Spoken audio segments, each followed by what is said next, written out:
beautiful beings. In this video, we are going to talk about how you could have developed a false sense of self. So if you've clicked on this video, stop.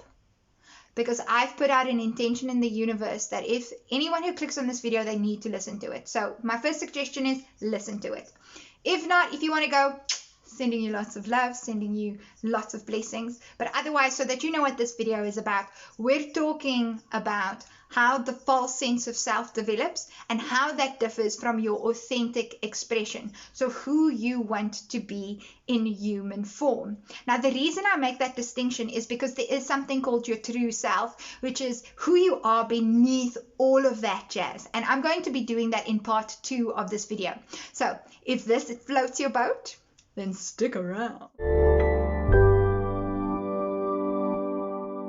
Hey beautiful beings, my name is Tara Nightingale and I'm an energy intuitive and higher consciousness channel.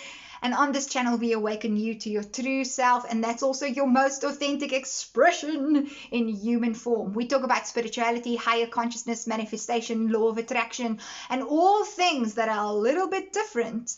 And definitely we're about self-exploration. I do videos on Tuesdays, Thursdays, and Sundays. So if that's what you're into, then like, subscribe, and hit that notification button. Now, let's get into the video. When we're a little baby, like this little baby over here, we're inside our mother's womb. Effectively, we are part of her. We're almost like one person. We're one entity. But then when this baby is born, this baby still very much feels like he's a part of his mama, or she's a part of his mama. What this means is that the baby looks to the mother for a mirroring experience.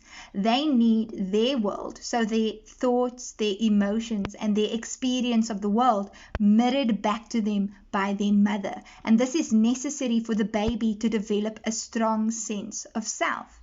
But if the mother doesn't mirror what the child feels and experiences in a way that they can go, oh, what I'm feeling and experiencing is true, they develop a false sense of self. Let me explain. In order for a baby to develop a healthy personality, what they think, feel, do, and experience needs to be mirrored by their parents. How does this usually work? Usually, say like a little baby falls and scrapes their knee, and for them their internal triggers are telling them that, oh, they've hurt themselves, so they're feeling pain, and then emotionally they have a reaction to that, and now they're going, oh, my body is sore, I'm feeling pain, I'm sad, and they start crying. But then mom says to the baby, oh, it's nothing, don't worry about it, just let it go. So what starts happening in a situation like that is the baby learns my internal triggers can't be trusted. I shouldn't listen to my internal triggers because what's being mirrored back to me by my mama is not actually what's really going on with me. I'm feeling pain and she's telling me it's okay. Now, what can often happen with this is moms don't necessarily have a bad intention. And look, it doesn't even have to just be moms. It can be authority figures in society. It can be other parents. It can be other figures that you've seen as parental figures.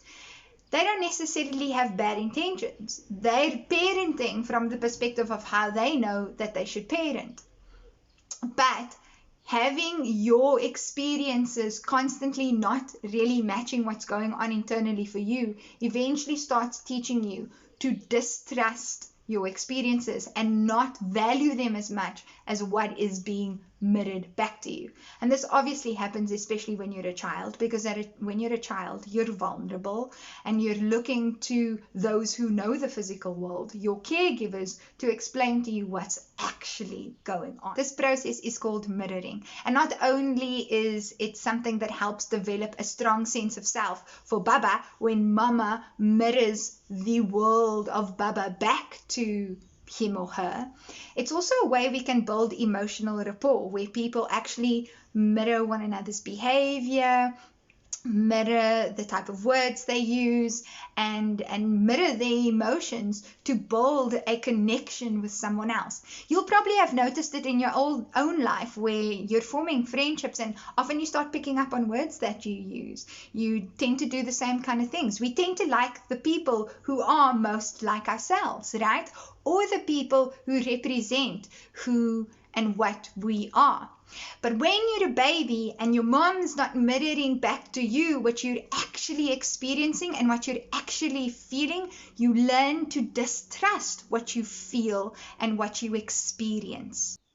So for me, for example, I used to see like the world very differently. I saw fairies when I was a kid. I saw spirals all around. I saw things that I understood as ghosts. So I saw a lot of beings. But whenever I told other people about this, other authority figures, they responded by, "Oh my word, you're crazy. You're really, really crazy." So eventually what happened to me was then this person over here started seeing what they internally, their own experience, my thoughts, my emotions, my world as a child was not being mirrored back to me. What was being mirrored back to me was that something was wrong with me, that I was crazy. So I started doubting my world experience. I started hiding that experience.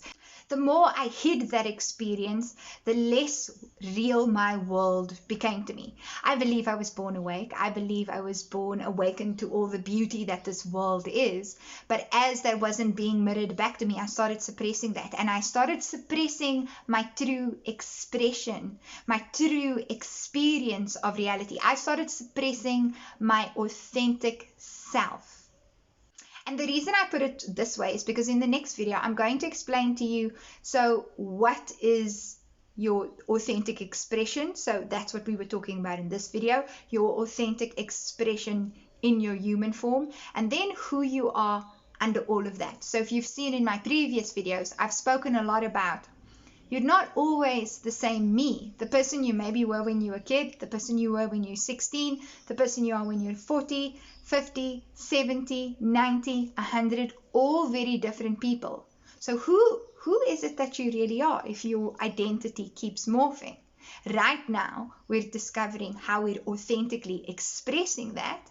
And in the next segment, I'm going to give you those 3 tips, those 3 things that you can do to figure out what feels most authentic for you as you are right now. The first thing that you can start doing is start doing more internal work. If you've already started doing internal work, keep doing internal work. However, remember, this doesn't mean you don't show up in the external. There's this false notion and kind of a myth and some weird distortion that's happened in the manifestation and law of attraction community and also in some spiritual circles that you don't show up in the physical, you don't take action in the physical, and that you don't necessarily engage. It's not true. There's internal work and there is also the external work. So let's focus on the internal for now, which means start paying attention to your emotions.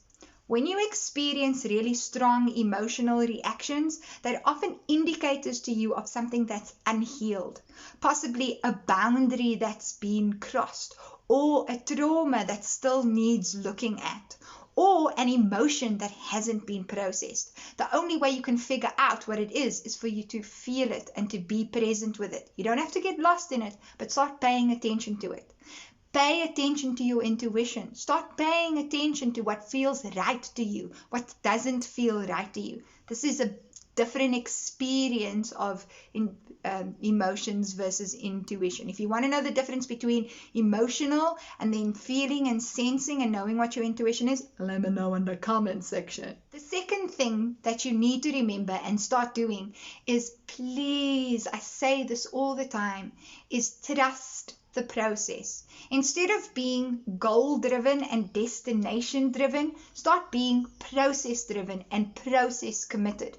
Because with any goal or anywhere you want to go, there's going to be a process. If you're going to go on holiday to India, you're going to have to get there. There's going to be airline tickets that you have to book. There's going to be a flight that you have to take, right? If you want to lose 10 kilograms, I don't know how many pounds those are, so excuse me. There's going to be a process that you have to take. So be committed to the process. In other words, be committed to your journey. So you uncovering who you are, trust the process, trust the journey, and stay committed to that. If you've been like me, like for 30 years, you've been a false sense of self, it's going to take time to figure out who you are, what you like, what works for you, what doesn't work for you. Be committed to the process. Start trying new things. Don't be afraid to step out of your comfort zone. And if it freaks you out, remember, discovering who you are, there is going to be a little bit of fear involved. That's okay. The fear doesn't ever stop. We just learn how to work with it. We learn how to work with it better and know when, oh, this is not working for me, and oh, when this is actually fear about, oh, this is really not good for me. Let me know in the comment section if you want to talk a little bit more about that. But start new things, start trying new things, and you can start small. It doesn't have to be like, okay, so I've never climbed a mountain before, so now I'm going to climb a mountain. Say you've never tried wasabi before. Try wasabi. Start small and then expand, expand, expand. So beautiful beings, that's the end of this video. I hope you enjoyed it very much. Thank you for sticking around till the end. Mwah! Super extra blessings to you. If you got those blessings, type in the comment section below, blessings received in abundance, so that I know that you got here. That would be super awesome. And if you haven't yet, remember to like, subscribe, and hit that notification button. And remember to stick around for part 2 of this video, where instead of discussing our authentic expression in human form, which is what I always talk about, we look at what is that versus your true self, yourself beneath everything that you are.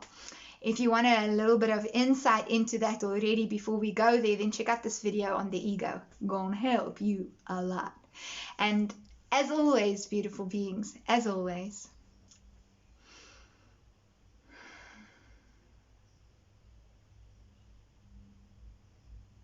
I wish you love. Bye, beautiful beings.